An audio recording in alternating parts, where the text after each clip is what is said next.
Hello दोस्तों,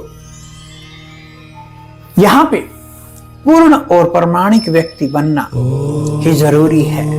अत्यधिक आत्मसम्मान से भरा यह शब्द आत्मसम्मान तुम्हारे भीतर संदेह पैदा करता है, क्योंकि यह अहंकार जैसा अर्थ रखता प्रतीत होता है। ऐसा नहीं है, तुम्हें दोनों शब्दों को समझना होगा। आत्म और सम्मान दोनों महत्वपूर्ण हैं। आत्म यह है जिसके साथ तुम पैदा हुए हो। अहंकार वो है जिसे तुम एकत्रित करते हो। अहंकार तुम्हारी उपलब्धि है। स्वयं का भाव तुम्हें अस्तित्व द्वारा मिली भेंट है। तुमने उसे अर्जित करने के लिए कुछ नहीं किया है, तुमने उसे हासिल नहीं किया है, इसलिए उसे तुमसे कोई भी छीन नहीं सकता। यह असंभव है, क्योंकि यह तुम्हारा स्वभाव है, तुम्हारा निज होना।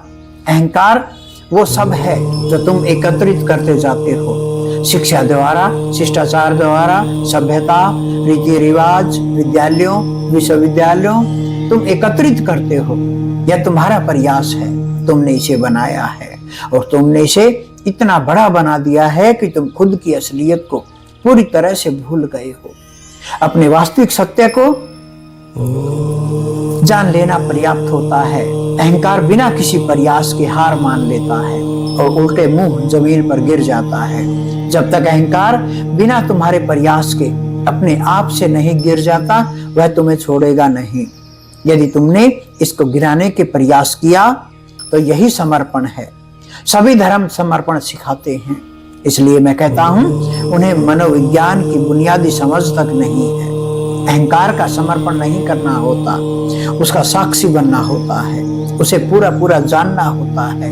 यही है रिस्पेक्ट का अर्थ, और यह इंग्लिश के बड़े सुंदर शब्दों में से एक है। इसका अर्थ यह नहीं है जो प्रचलन में है, आदर नहीं। रिस्पेक्ट का साधारण सा अर्थ है री प्लस एस्पेक्ट, फिर से देखना, यही इसका शाब्दिक अर्थ है। इसमें आदर जैसे शब्द के लिए कोई जगह नहीं है। फिर से देखना, लौट के देखना, गहरे से देखना। स्पेक्ट का अर्थ है देखना, री का अर्थ है दोबारा, जिसका कभी पता था। तुम्हें कभी पता था, तुम्हें इसके बारे में इससे भी पहले से पता था, जब तुम एक समाज, एक रीति रिवाज और सभ्यता में प्रवेश करके इसका हिस्सा बने। यह कोई संयोगवश नहीं है कि लोग इस सोच में रहते हैं कि उनका बचपन बहुत सुंदर था। वह एक भूली बिसरी याद है, क्योंकि तुम्हारे जीवन में कुछ रहे, कुछ प्रारंभिक दिन जो तुम्हें ठीक से याद नहीं है। बस एक हल्की सी अनुभूति, एक भीनी सी खुशबू की तरह, एक परछाई की तरह वहां मौजूद है।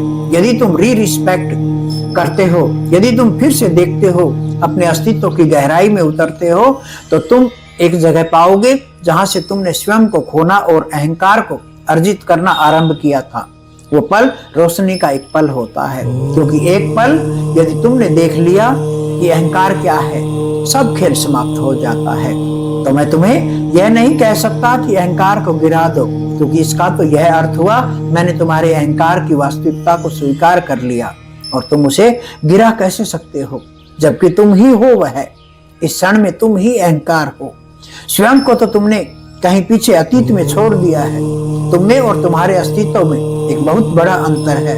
इस क्षण में तुम अपने परिधि पर जी रहे हो, उस परिधि पर तुम जीने का नाटक कर रहे हो। यह नाटक करने वाला ही अहंकार है। अब इस अहंकार को कहना कि गिर जाओ, समर्पण कर दो, विनम्र बनो, निपट मूढ़ता होगी। इस अहंकार को बस समझना है। ये अहंकार में ही हमने अपने व्यक्तित्व को पता नहीं क्या से क्या बना दिया। इस अहंकार को समझना होगा। इस अहंकार को समझ के ही हम अपने आप को अपने ही आगे हम झुका सकते हैं। इस अहंकार में तुम झुकना ही नहीं चाहते। शरीर झुक जाए, पर यदि भीतर का नहीं झुकता तो फिर क्या झुका। और भीतर के आगे ही ये सब झुकाना है, चाहे आपकी शरीर